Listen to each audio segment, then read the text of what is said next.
another as we also pray for those who are here, those who are elsewhere, those who cannot be with us at this moment, our family members, our friends, those who are in war within themselves, debating about themselves, not accepting themselves, not accepting others, and the many other wars that we know very well about.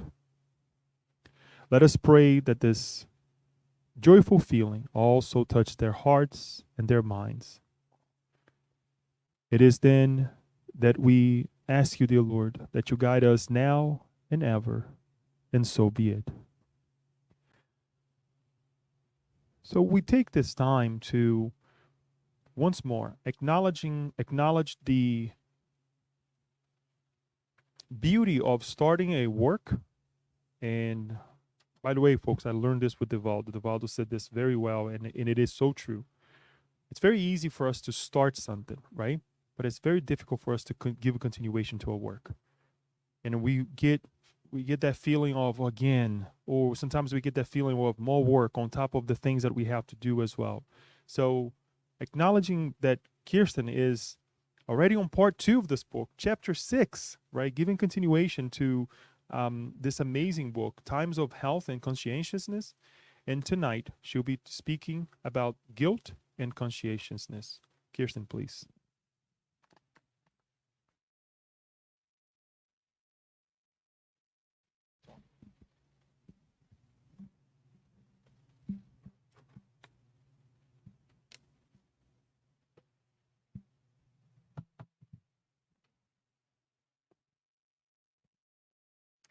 Good afternoon, good evening, good morning, depending on where you are.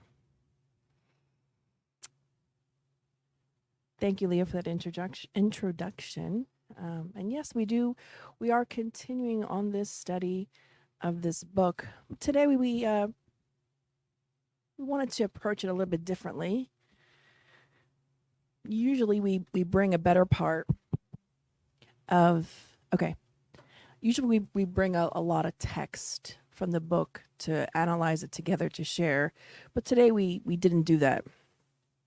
Today we're going to share some text and we'll talk about it, but a large part of today is going to be talking about 4 different cases, which we'll go more into here in a little bit. But just to kind of level set on our understanding of guilt, because guilt and its definition can appear for anyone that does a little bit of Googling, has so many meanings. It's so multifaceted. And we equate many words with guilt. And we just wanted to draw some attention to that. Culpability, responsibility, repentance, remorse, and regret. And if you look at the definition of each of these, responsibility being ownership of an event or one's omission from it, culpability, extent of one's responsibility, and penalty, punishment. And the last 3, which will be the ones we are concentrating on, which is repentance, the act of reviewing one's actions, thoughts, words, and feelings of contrition for past wrongs, remorse, deep regret or disappointment regarding something that has happened or will happen, and regret, sadness, repentance, disappointment over something that has happened or something that has been done. So you can already see, I'll use my mouse, that a lot of the words, the definitions are kind of intermingled with one another, right? We see repentance here, and regret here and here. So this just speaks to the complexity of guilt. But for the sake of our discussion today, we're just going to be focusing on these 3. Because this is what Joanna, in this chapter, largely, especially the first one, when she's referring to guilt, she talks about regret, sadness, the disappointment over something that has happened. We're not going to be talking about guilt in the eyes of the justice system or us passing judgment over somebody else. This is something, it's an internal experience that we feel that is inevitable in our life, in our many lifetimes, our human existence. And we're going to talk about that. But where does it come from? Past lives, since we know we live many lifetimes, the guilt that we carry, the regret, the remorse from one life to another. Sometimes it is this life and we're aware of what it is, and sometimes we are not aware. And the interesting thing about guilt is that it's silent, it's quiet, and almost imperceptible at times. It's not something that screams at us in such a way where we automatically recognize it. Because oftentimes, like we shared, there are a lot of these emotions that we're not labeling per se as guilt, but are related to guilt and deeply connected. But guilt, being silent as it is sort of an epidemic. And why is it an epidemic? Because guilt, unlike some other challenges we have as immortal beings, human beings having this human experience, guilt is paralyzing. It does not allow us to move forward. And we say it as if it were an abstract or something exterior to us when it's not. It is something within us. Guilt being experienced when we regret something we've done. But Joanna reminds us of something in this chapter. She said, guilt arises as a form of catharsis necessary for release from conflicts. So guilt in and of itself, the feeling of regret, is not bad because it's an alert that we need to resolve a conflict within us. The issue remains when we hold on to it. Joanna describes in this chapter, she says, regret for wrongful behaviors and for petty, selfish, and willful acts is perfectly normal. This is to be expected. We misstep and we regret it. Okay. The problem is when we hold on to regret, she says. She says, holding on to regret is not only useless, but harmful, which accounts for numerous conflicts of the personality. But continuously analyzing it, the guilt, the regret, and mulling over what should or should not have been done becomes a thorn in the conscience. How many times, and this is quite common in the healthcare field when I worked in the hospital, when I worked in the ICU, I saw death every day. There always was people dying every day. So there was this constant exposure for us healthcare workers to families and the family dynamic and, the difficulties and the challenges you see once a loved one dies, and there, all of the family dramas, the struggles, it all becomes very apparent when they hit that hospital room because for so many reasons. And we remember discussing this with the specialist, hospice doctor whose actual specialty, it's escaping me. But I spoke to this one at the time when he was passing years ago. And I was, always curious. So I asked her about her experience. Like, what is it like? How long have you been treating, hospice patients? And she said, I've been doing it for about 20 years. I was like, oh, wow. I said, what has been your experience? And she said, well, death and dying is hard. And for every family I've ever witnessed in the 20 years, it always brings out drama and challenges, and sometimes can bring out the worst in people. But she said one of the things I see a lot, and it's one thing that really messes people up, is she said the regret people feel. The regret for not coming to see their loved one, not making amends, not doing this, not doing that. And she said, the one thing I have repeatedly told the family of my patients over the years is that let go of that regret. What is done is done. You cannot change what you have not done. You're here now. You know that you did the best that you could in the time and the circumstances that were given to you. You had your reasons. We all have our reasons for making the decisions that we do. Don't beat yourself up about it. But she said oftentimes she saw a lot of family members that was the demise of their overall emotional health, unable to let go of the regret. It's something, again, that's quiet, because it's not something like a headache that you feel and it's different. It's most tangible. Guilt and the way and the inner workings of our mind are so unique, so intricate, that it happens to us in such a way that we don't even take notice of it. And we shared this recently during a talk about,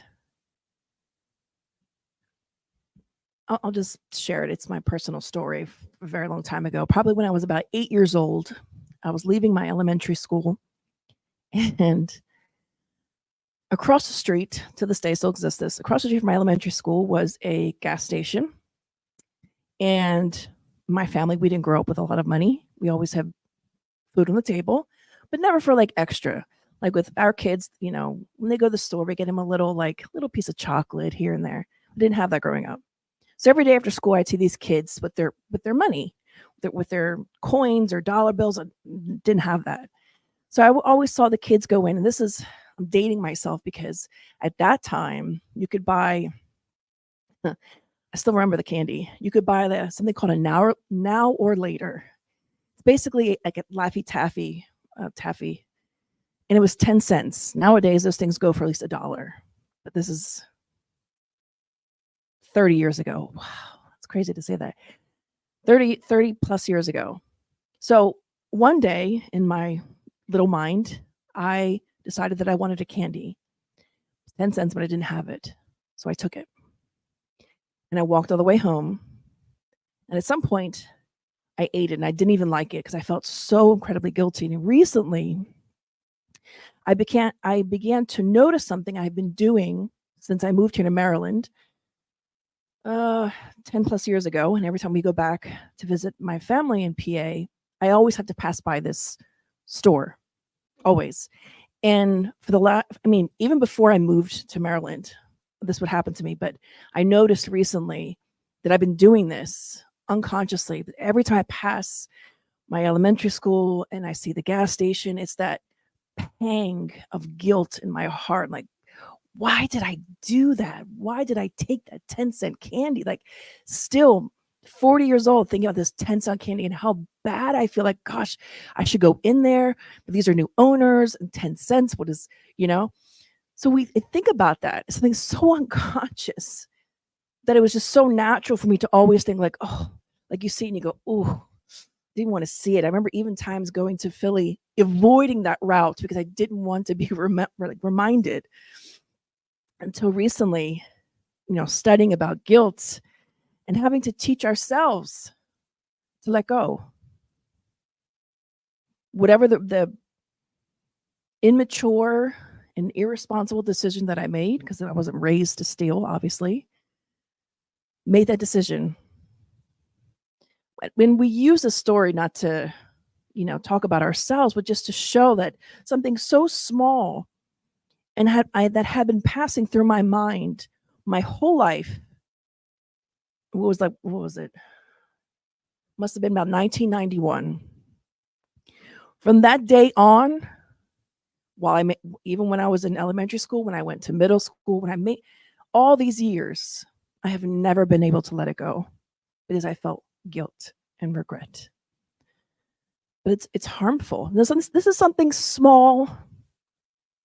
I don't know how harmful it's been, other than just holding on to it has not been beneficial. But staying with that for so long, again, something small, and oftentimes there are things on a greater scale that we may regret. When, like we share, when a loved one passes, and we think to ourselves, "Oh, I should have gone more. I should have done this. I should have done that."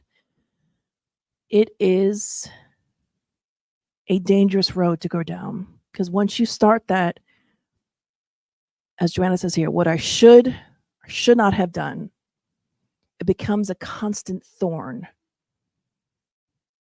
in our conscience. And it does not help us. But we're going to talk about how to deal with this. And for the next 15, 20 minutes or so, we wanted to talk about some actual cases of guilt when we feel guilty, when we make mistakes, when we are triumphant over it, and when some people are not. Some of the cases you might be familiar with. It's been a long time for us since we've discussed it.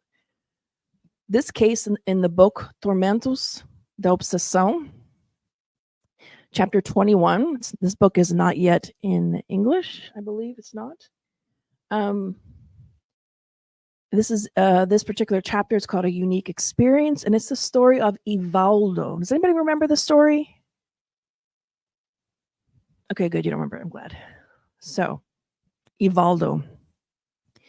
In this chapter, the mentor with Dr. Miranda, they're scheduling Divaldo's, they're in the spirit world I have it in my notes here, but I can't access it. Hospital Esperanza, it's called. And Dr. Miranda, he's observing, the comings and goings of this case, and he begins to inquire about this case because it's such an unusual. He'd never seen such a case like this before.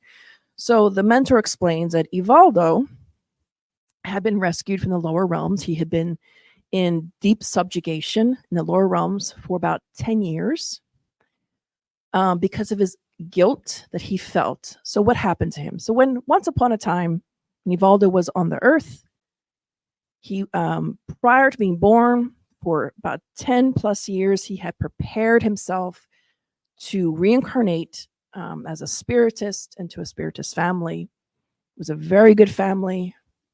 So he reincarnated, he did all kinds of preparation to live this good life, to help people. So he was born, his family was great, very supportive. He grew up spiritist. Then at some point he found a wife who, according to the mentor, said she was a very good wife, very good spiritist, very devout, and very good for him to support him in his purpose and mission.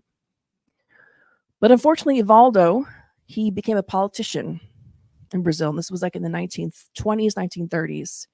He became a very successful politician and decided that he didn't have time for spiritism anymore. It wasn't of an interest to him. But his wife kept going to the center. So he began to have extramarital affairs. He began to get involved with a lot of corruption.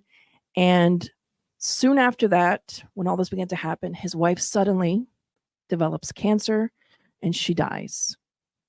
Like rather quickly, that it's such a jolt to him. He didn't expect that. So that began the process of his guilt. And he began this deep process of feeling guilty for how he had lived his life, how he had these extramarital affairs, how he knew better. He was a spiritist and he was putting all these other things that were not important above his life. And now his life had changed drastically. Within 1 year of his wife passing, he died in a deplorable situation. And the mentor said that the obsessors got him and dragged him down to the lower realms. And he was subjugated for 10 years and just in a very, very deplorable situation. But his guilt was so bad, he could not let go of the guilt that he felt. He kept replaying it over and over again in his mind, like a broken record, as they say. That it formed a cocoon around him, his whole body. And it was this constant residue that continued to just maintain this cocoon. It came out of his crown chakra and it kept coming out. So they had to perform a very delicate surgery. And this is what Dr. Miranda was about to witness. And he was curious about this case. How does someone have a cocoon? I've never seen that.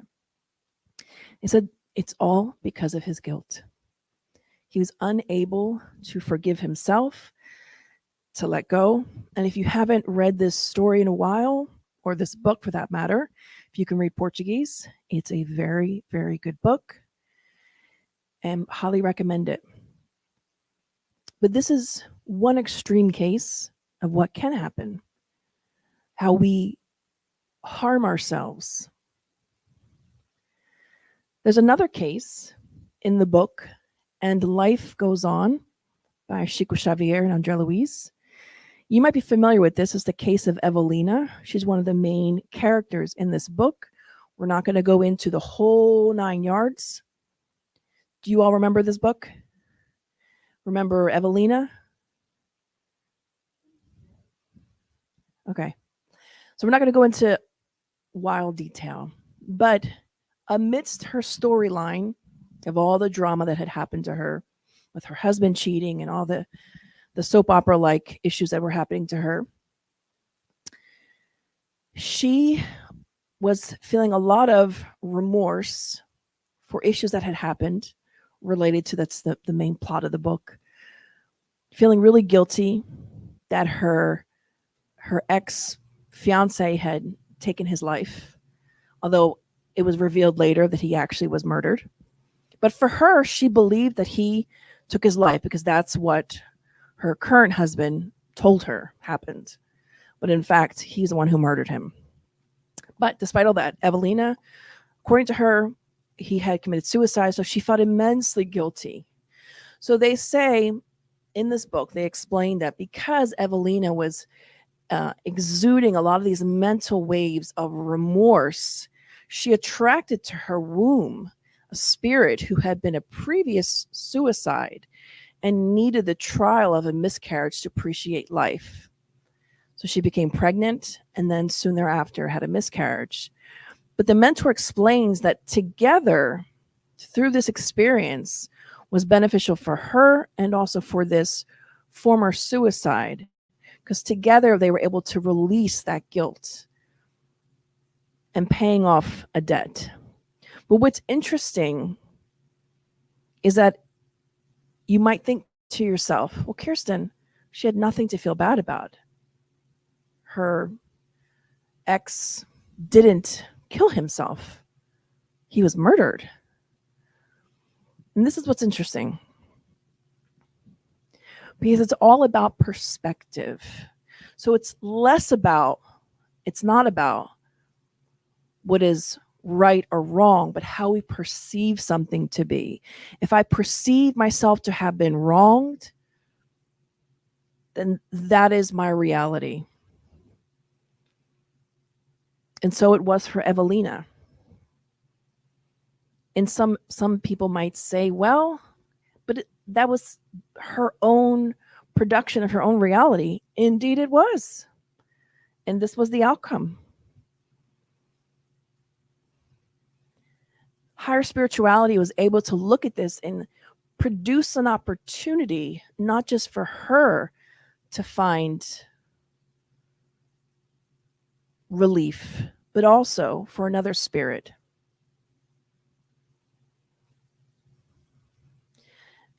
Many of you, if not all of you, are familiar with the story of Paul of Tarsus, right? Saul, who became Paul. So Saul on the road to Damascus. We all remember the story? Saul, as he's riding on the road to Damascus, preparing to take more Christian lives, take more lives of those who are following Christ, I should say. As he had done many times before, he had gone on many, you could say, crusades to kill many people for the sake of what he believed in the religion. But on his way there, what happened? Does anybody remember? What happened? There was a light. Yeah. The bright light. And Saul was not alone. Saul was with other people. But there was this blinding light, so bright that after this experience, Saul, for a time, became blind. But it was Jesus coming to him. And he said, Saul, Saul, why do you persecute me? And completely frightened and taken aback, as you can imagine, Saul says, who are you, Lord? He said, I am Jesus, whom you are persecuting. That's all it took for Saul, for that experience, for that singular experience. And you can read more about it in the books of Emmanuel, in the book Paul and Stephen. But it was that experience that redirected him, and he became a new man, quite literally, that he changed his name to Paul.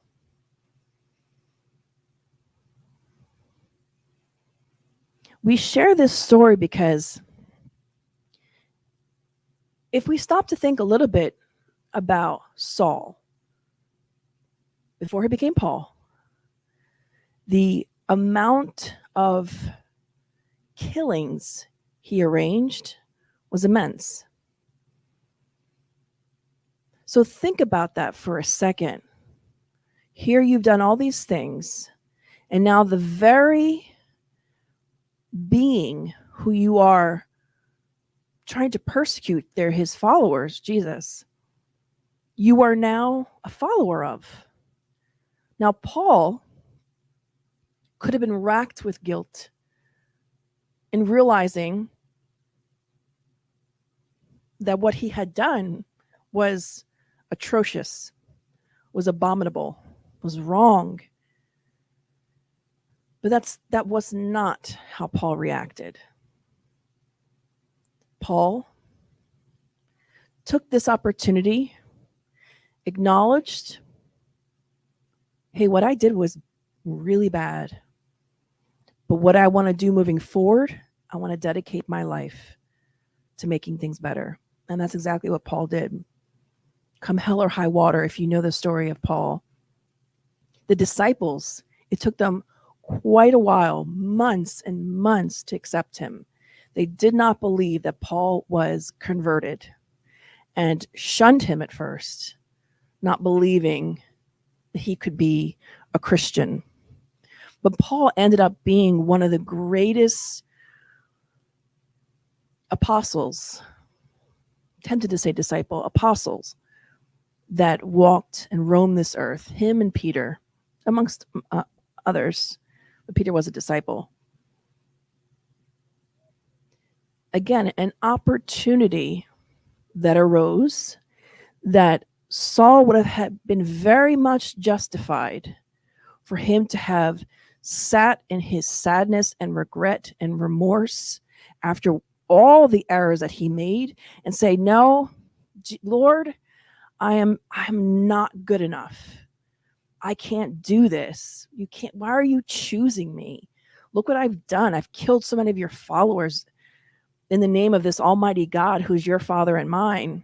He could have said that easily, but he did not. And it's not something that's really discussed because we just take for granted that Paul was this great being, not perfect by any means, but that he was able to overcome and achieve so much. So we just take it for granted that we don't stop to think, wait a second. he did a lot of crummy things. When you hear or watch interviews with ex-cons, some of them will talk about how their remorse, their regret, and how much even after they've gotten out and they're doing better and they're a valuable citizen, how much they carry with them that regret, that remorse, that is sort of a stain on them. It's their proverbial scarlet letter, for those of you who are familiar with that story, that they just can't help but constantly wear this imaginary like branding on their forehead of murderer. And it plagues them no matter how much good they try to do, but it always holds us back a little bit because it's constricting. But when we are able to be like Paul, to transform, we can live a life just as fulfilling. And this is why many people look at Paul as an example, because look at all that he has done and yet pushed forward and gave his whole heart to Jesus. And many of you are familiar with the story of Peter. Peter's guilt is not often talked about. When he denied the Messiah 3 times, the guilt he felt, he could have said to himself, you know what, Lord, I'm just not good enough of a messenger. Because remember, Jesus said, you are my rock, you will go out and preach. And after he denied Jesus, he could have sat with that and said, you know what, I'm not the right vessel, Lord. Jesus, it's not me. Look, I just denied you. But what did Peter do? Peter said, I shouldn't have done that. I shouldn't have denied the master. But I will live my life doing all I can to preach the gospel on all 4 corners of the earth, as far as I can go. And largely Christianity is what it is today, in part to Peter. But imagine if there was no Peter, if he had given in to his guilt, his regret, his remorse, it would have held him back. He would not have been able to achieve what he achieved. The regret or remorse is like a ball and chain holding us back. And another story in the book Boa Nova, or Good News, is the chapter, which I'm completely blanking on, but it's the chapter entitled The Illusion of the Disciple, Judas. Now, many people throughout Christianity look at Judas as the great betrayer, the one who, betrayed Jesus. And to this day, this is repeated and replicated and regurgitated in every Jesus movie you ever can see or watch. But what's beautiful in this story in Boa Nova is Humberto de Campos' account of Judas. See, what people did not understand, it wasn't really translated into the Bible, and I say that metaphorically, like it wasn't passed down, that Judas was not a traitor. Judas, like a lot of us, had a lot of pride, and he believed that he knew that what really needed to put Jesus on the map was to get him out there in the public. He wanted to do PR work. That's what he thought Jesus needed.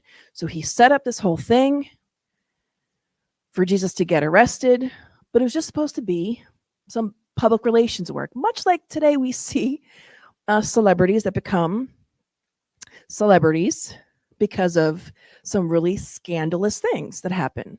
So this idea has been around for centuries.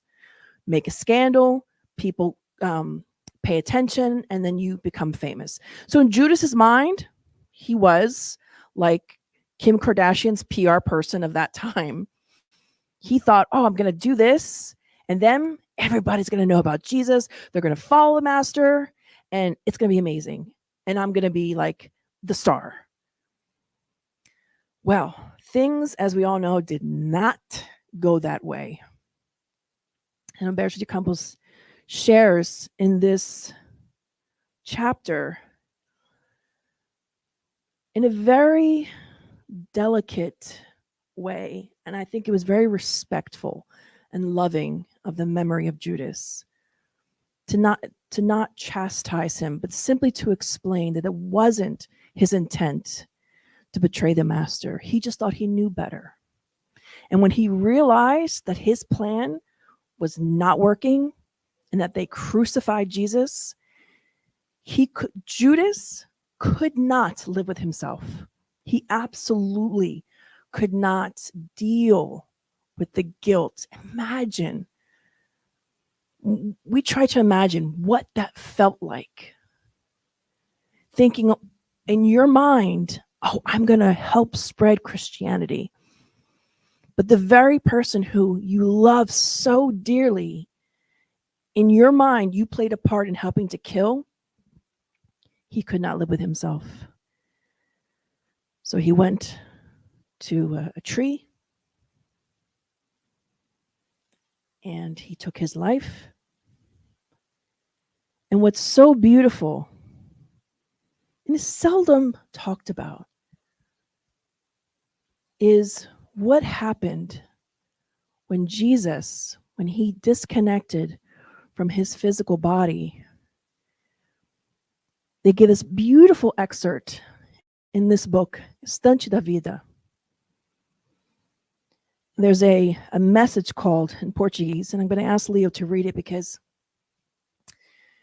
Portuguese, it's so beautiful.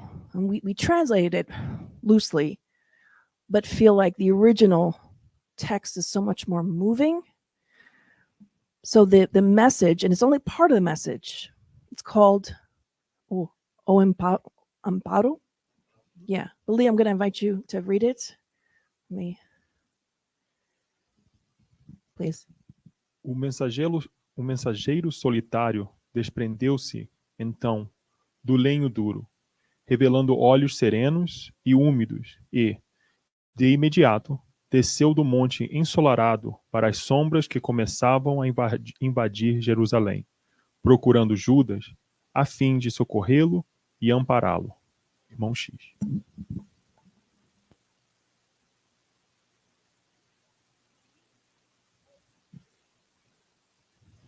It's powerful. So loosely translated to English is, the lone messenger then detached himself from the hard wood, revealing serene and moist eyes, immediately descended from the sunny mountain into the shadows that were beginning to invade Jerusalem, looking for Judas in order to rescue and support him. So this was the scene. After Judas, who could not contain his guilt, his remorse, the first thing Jesus did when he came off that cross, let me go get Judas.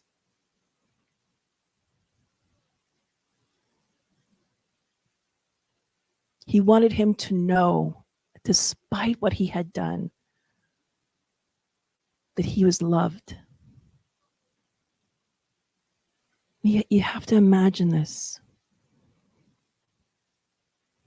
And it calls to mind, I think it was a parable that Leo shared about the lost sheep. 99 of the sheep are fine, but one gets lost, and the shepherd goes after. And that's what Jesus did. He descended from that cross, didn't go back up to whence he was originally came from. He descended into the shadows. He descended into darkness because he wanted to rescue and support Judas.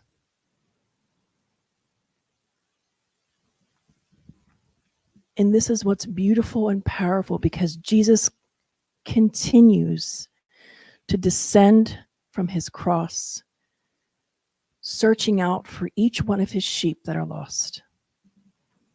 Independent of what we do, how bad we feel, crimes we may commit, Jesus is always descending into the shadows to come and bring light. This is the beautiful thing that we are reminded of, not only just in Spiritism, but just the love of God, the love of Jesus for us. So when we think about this profound ideas, where do we go from here? What happens next? What do we do with our guilt once we have it, once it's there? Well, Joanna instructs us.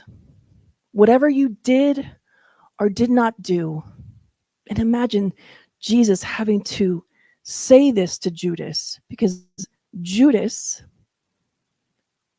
completely lost his mind. Imagine a loving father having to comfort a distraught, beyond distraught son. Whatever you did or did not do, holding on to the guilt of that moment will not help you at all. You cannot erase the error by regretting it, no matter how long you dwell on it. Nor will you find relief by recalling what you have done but did not do, what you could have done but did not do. As long as you return over and over again to the same memories, it will become a mental corrosive in the future. Negative memories dampen one's enthusiasm for uplifting actions, the only means of hope for release from guilt. Dedicating our lives to charity becomes an almost impossible task when we are shackled by our own guilt. Paul cannot have been Paul. He could not have done what he did. Peter likewise, and many others.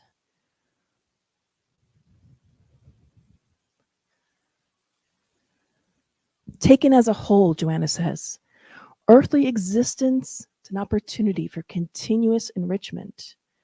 Every moment is a chance for new activities to foster growth, knowledge, achievement, knowing how to use it as a challenge for individuals who long for new accomplishments. Thus, those who dwell in the gloomy landscapes of guilt have not yet realized their responsibility toward life, and they deny themselves the blessing of release.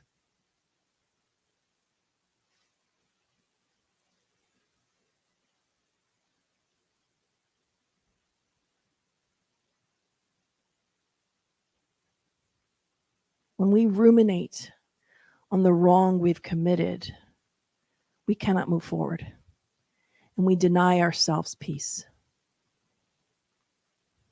We see that example perfectly in Judas.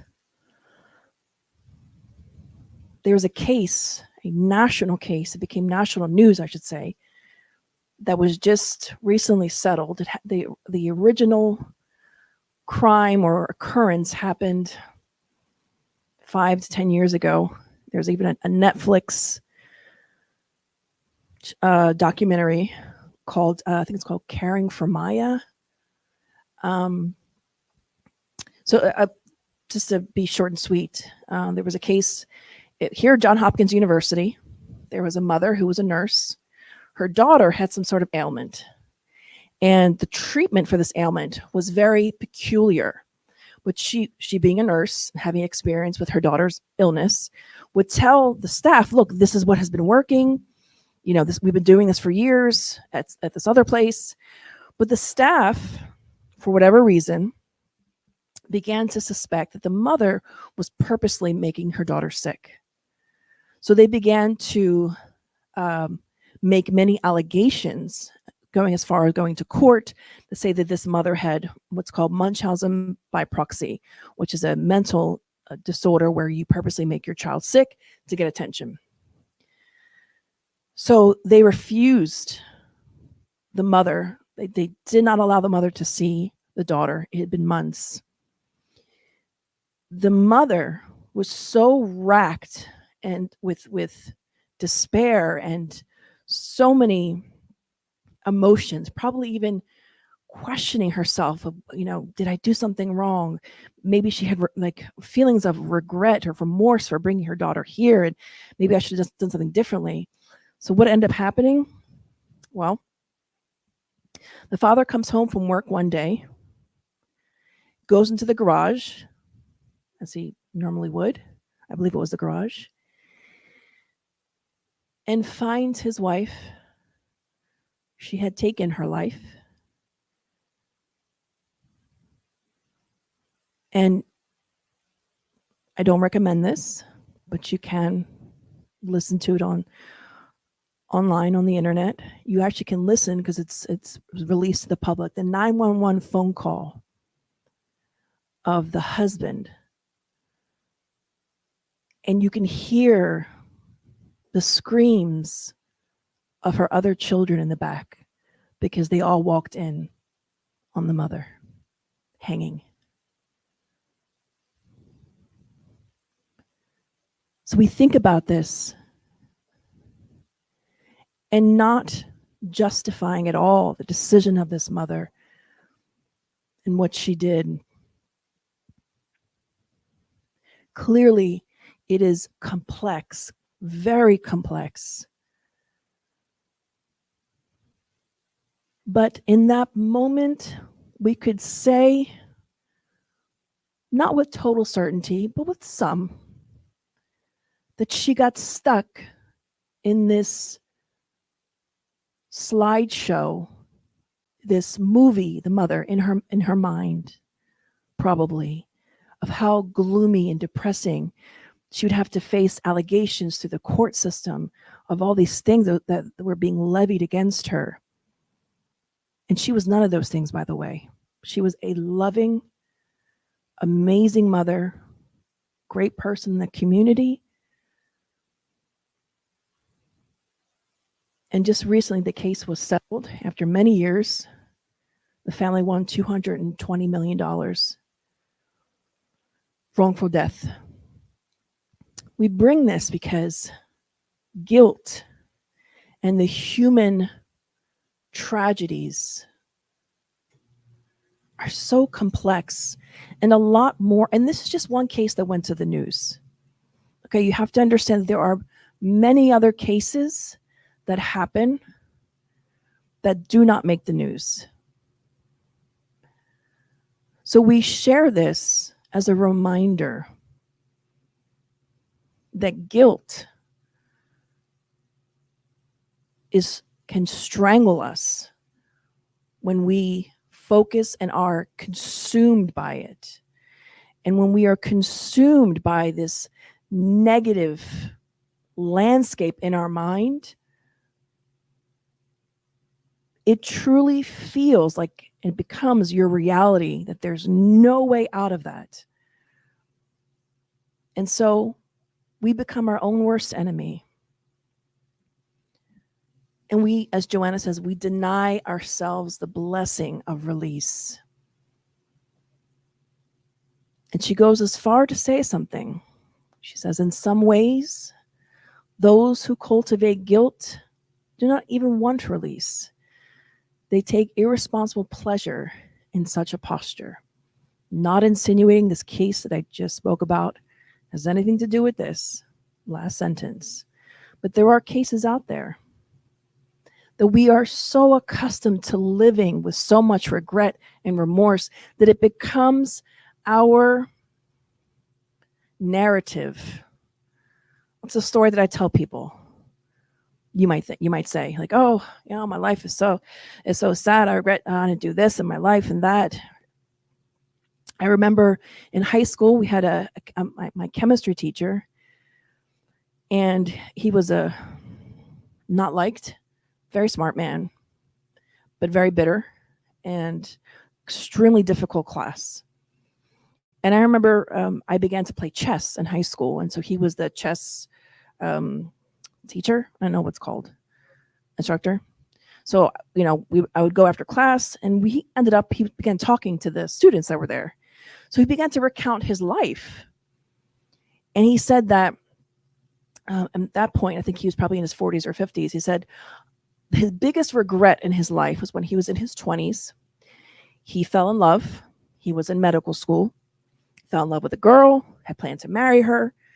And he was in his second year of medical school. And he was going to come back he was driving to Virginia or something to go see her, to surprise her. And when he got to her dorm or apartment or whatever, he found another man there, another guy.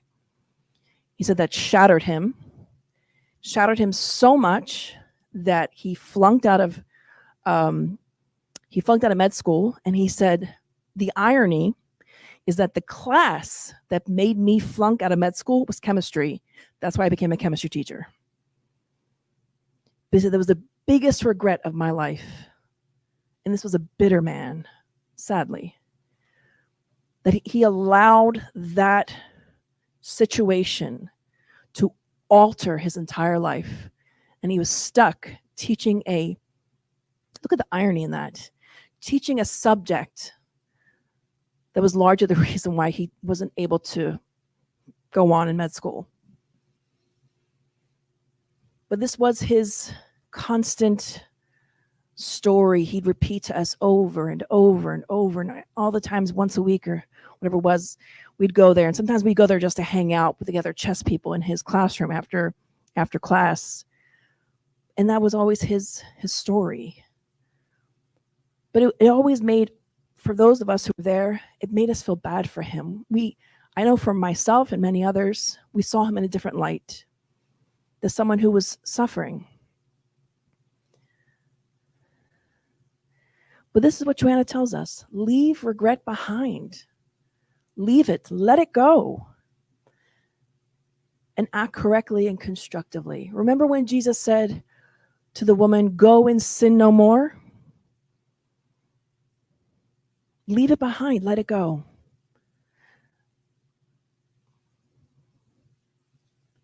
Before I go on, one last thing. Some of you might know who this is, and some of you might not know who this is, but here in the US, probably in like the 50s and 60s and 70s and the 80s probably too, there was a famous designer. She came from a wealthy family, and she became even more wealthier. Her name was Gloria Vanderbilt. So some of the women might know her because she made she was the first one to make designer jeans for women. So it was the huge thing in like the 50s, 60s, or 70s. And she became filthy rich. She already was rich. But her life story is so incredibly sad.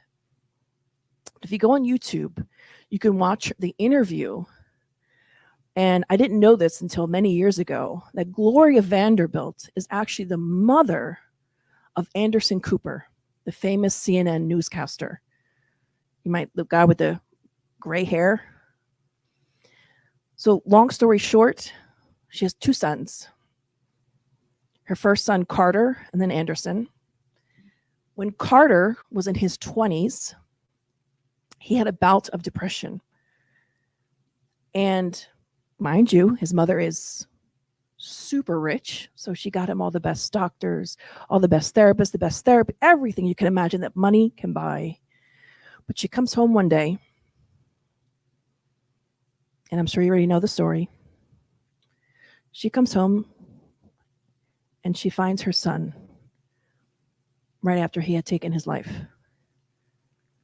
And she shares in her interview, again, you can find on YouTube, it's very moving. And she kind of shares that, look, that was enough to shatter me. I could have given up on my life. My firstborn, beautiful baby boy, who was nothing, he was perfect, she said. Beautiful soul, kind, but he was tormented. She didn't know why. And no amount of money she could throw into the situation to make it better. But instead of lamenting, she said, I made a choice that I was going to keep moving on. I was going to keep living my life. I was sad. I mourned. I processed. And I focused on how I could be useful in my life. And I highly recommend the documentary on YouTube about her. It's about an hour long. And they also interview Anderson and other people who knew her, who could attest to her character, that she was strong-willed and said, I will not let this break me. And after we saw that, we always carry a piece of that with us as a reminder. Right the wrong through new actions that represent the current state of your soul. Halt the wave of its harmful effects by diluting them on the new frontiers of the good. Let go of the regret and begin anew. The sum of your positive actions will pay your moral debt to the divine conscience. For the important thing is not to whom you have done something good or bad, but your action per se in relation to the universal harmony. And this is important. In 1 Peter,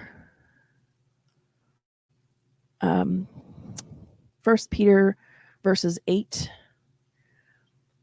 Peter says, above all, keep your love for one another at full strength, since love covers a multitude of sins.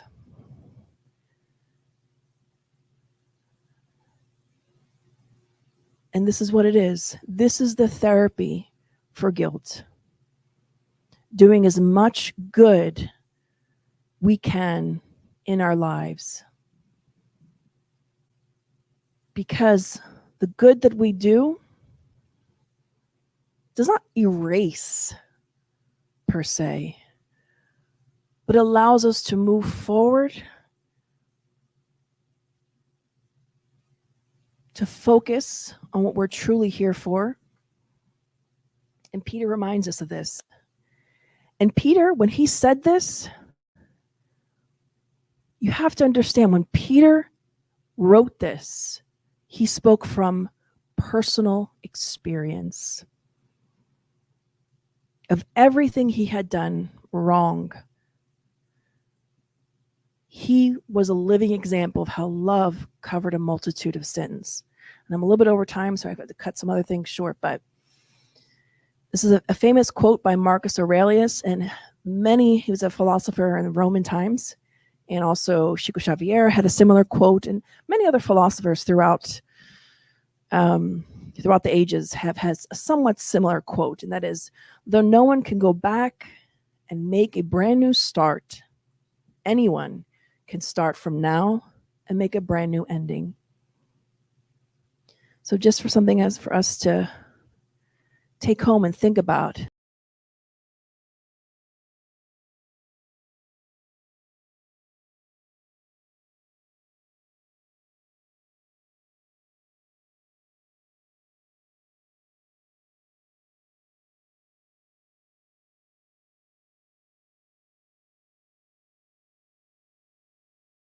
I have regrets, but I can't change them. I'm just going to move on. It must be an internal decision that we make. And know that Jesus is always waiting and willing to find a lost sheep. So thank you all so much for listening. And I'm going to pivot.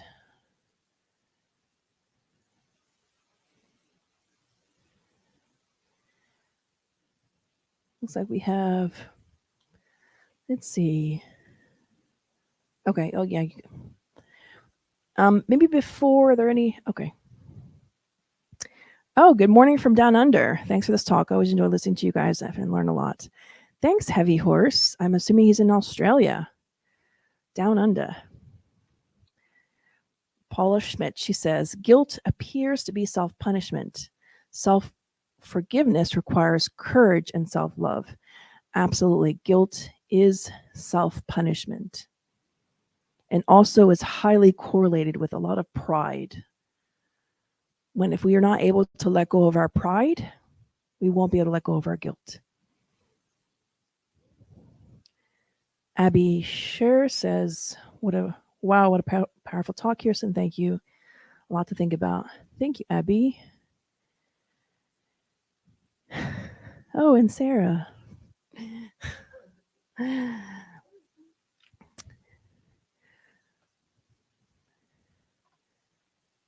So, folks, if anyone has any other comments or questions, if not, we can go to our second. Hey, Kirsten, very good talk. So I was reflecting about the candy. So about your personal experiences, you put yourself out there. So maybe next time we go to PA, we can stop by in that place. I can, pay the candy for whatever honor is there in that place, so you can be okay. So it's interesting. Or you pay, So because that's so it's interesting you say that. So many years ago, we'll give a donation, something. yeah, like I was that. in my 20s, and it wasn't, and I don't think it was the original owner anymore, because this place still stands as a gas station, but it has changed owners so many times. But there was a point where, as an adult, I did go, and I remember giving like an extra $10 to the guy at the front desk. Yeah, or whoever, like the gas station attendant. And kind of looked at me like I was weird. Like, why are you? This is your change, man. I'm like, no, just keep it. He's like, oh, okay. But for me, yeah, I mean, I wouldn't mind going back and doing the same thing, because just to, you know.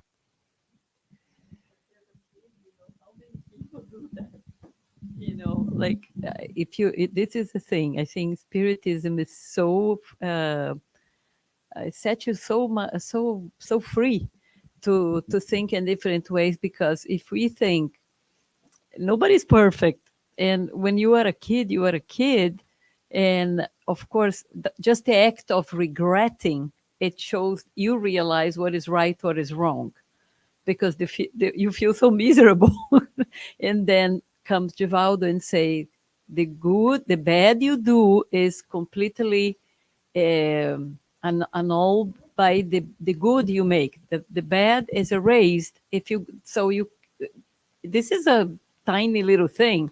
It didn't cause harm to anybody, but in case of other things that you did because you didn't see somebody suffering in a corner and you didn't realize whatever, you can always have the chance to do good forward. You know what I mean? Like somebody did a kind thing to you, you go ahead, and you couldn't be kind to that person, but you can be kind to somebody else. So I think it makes you so much freer, and you just say, that's it. Everybody makes mistakes. We are humane. We are, people. So that's okay.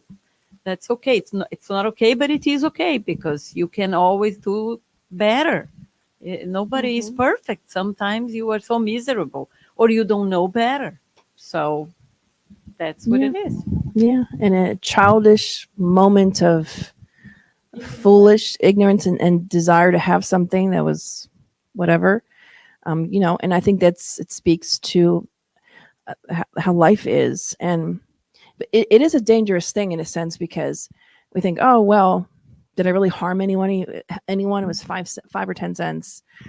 But think about the hundreds of times that kids do that over the years. And I read a statistic that Walmart, the amount that they calculated of theft that happens, is in like the millions.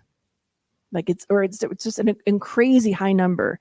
And we always think about that, because it's like, we often think like, someone might think, oh, I forgot to scan this. I don't want to go back inside. Just one thing. It's Walmart. They're $1 million, billion-dollar business.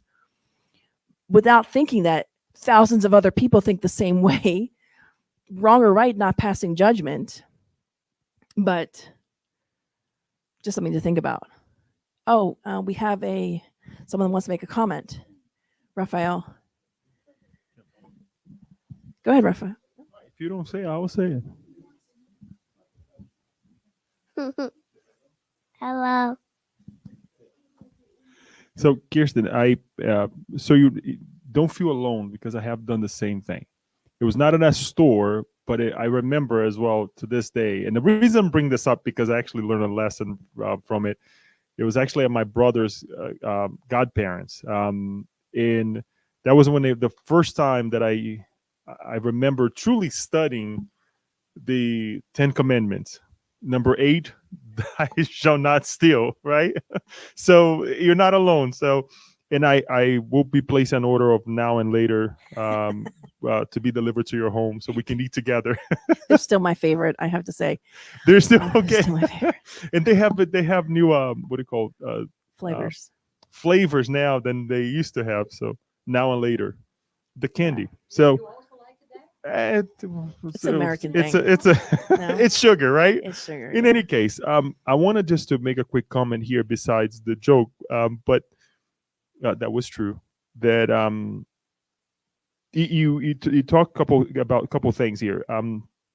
The way we wear this feeling, right, of guilt. You know, you mentioned Scarlet Letter, and also in relation to the things that we do and the things that we do not do. Um, and it's just, to me, it's, a good reminder as well that sometimes we have that guilt of, I shouldn't have done that, right? Or I should have done that. That sometimes is that void, right? That leads us into that feeling of not have been able to live what we could have lived, right? And then it brings other issues also in our lives. So I think that was really interesting. But really, what caught my attention, and this is kind of all related, is that Joanna de Angelis brings the responsibility at the beginning, but also at the end, she brings another type of responsibility that if we live in guilt, right, we are not responsible for that change, right, of life. Are they two types of responsibility, or is one, the responsibility of the beginning, is a mask that we do not allow ourselves to move on, right? When we hide ourselves behind that responsibility, but really we're not doing anything. So the first one was what?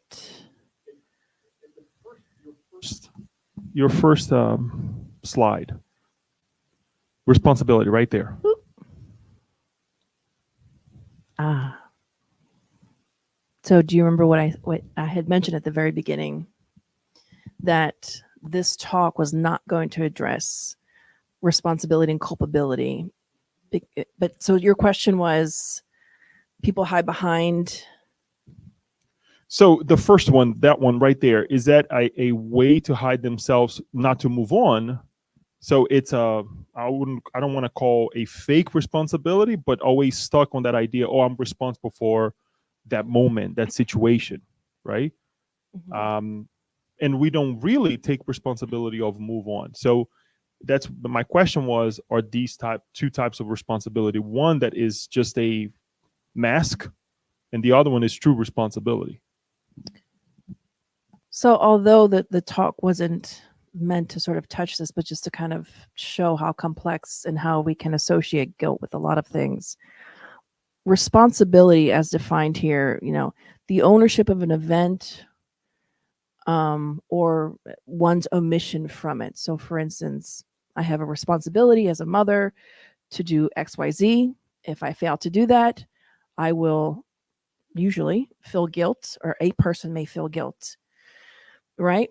Or before the law, if you are not a responsible parent or a caregiver, there are laws that protect children and other human beings for that matter. So do people hide behind that? I don't know if it's a things that people hide behind as much as it is something much more complex. We can get wrapped up in or get stuck. For instance, I was talking to a friend of mine who said that he was the oldest child and his mother died when he was young, and he always felt responsible for his family, for his siblings, because he was the oldest. So he took it upon himself and carried that with him his whole life, that responsibility, because he felt like if he didn't do it, he felt guilty. He felt like I wouldn't be, so he couldn't really live his life, long story short. But your question was it different from what she says at the end? Was it something different? Oh, the next one. I think it's the next one. Thus, those who dwell in the gloomy landscapes of guilt have not yet realized their responsibility toward life, and they deny themselves the blessing of release. Yeah, I mean, I think in the sense of just the definition of what responsibility is, we don't realize when we are like Divaldo, for instance, the case of Divaldo. He could have, after the death of his wife, said, you know what, I had been messing up for a long time, but my wife died. I need to get my life together. I need to take responsibility and, go back to Spiritism, go back to what I was brought up to believe and, refocus my life. But he couldn't do that. His guilt was so immense that he could not fathom his responsibility that he still had. But because he was so engulfed in his own guilt, when Joanna says gloomy landscape, that he could not see beyond that. So that he was his own worst enemy. Because of that, he delayed his own, as she says, blessing of release. Did I answer your question? I don't know that I did. You did. And yes, I remember now that you're saying that you would not touch much more much on the first, what you mentioned there in terms of responsibility, but now it makes much more sense in terms of, that or how we feel towards what we should have done or sometimes what we have done, the consequences of it, right? Yeah. If I may, do we have anybody online? One thing that I also would like to, in general, what you have learned through your study on this matter as well, is how and I would like to say we or myself, when I'm guilty, on how I make others feel as well, and how detrimental that can be. I don't know if you have in some of the cases that you have read, that you have studied, the impact that we have. And it goes back to responsibility, right? That we have on others when we feel guilty, right? Yeah. That was also something that crossed my mind on how we, and the things that we could attract. I mean, I'll let you speak. So I thank you for the question. I think it's a very complex question, and I think it won't be able to answer it in like 2 minutes, because there's so many facets to it and so many levels to it for so many reasons. One, because, we affect others around us, but in as much as it is our choice, how we live our lives, our responsibility, we are only responsible for ourselves largely, right? I mean, we are also responsible with how we affect others in our lives. But at the same time, we can't go around blaming everybody else that my life sucks because of all these people, because this person, maybe they could have contributed, but ultimately it's our decision to how we want to live our lives.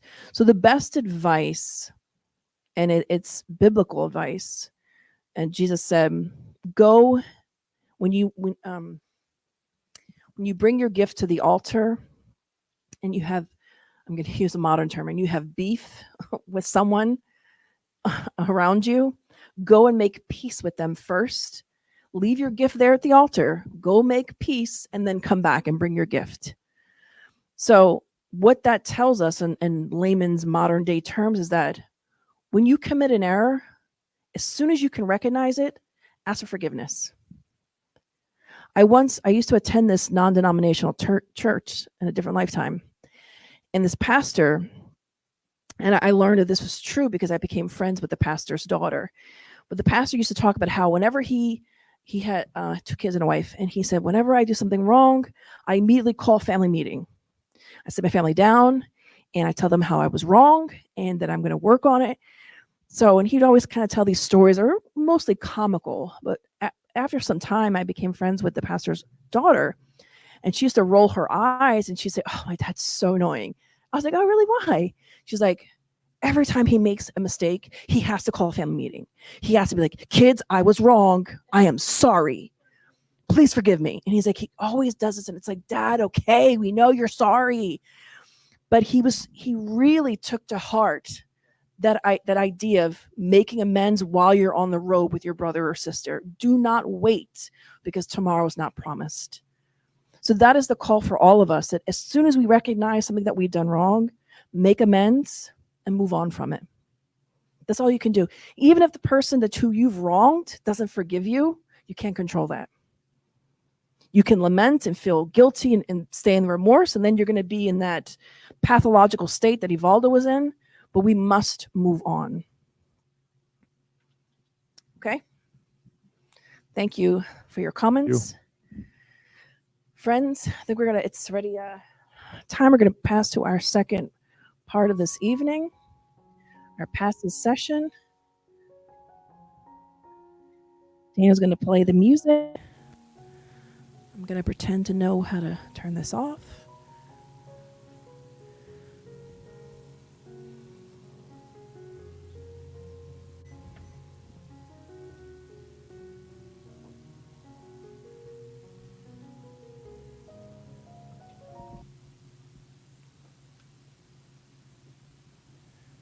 All right, dear friends.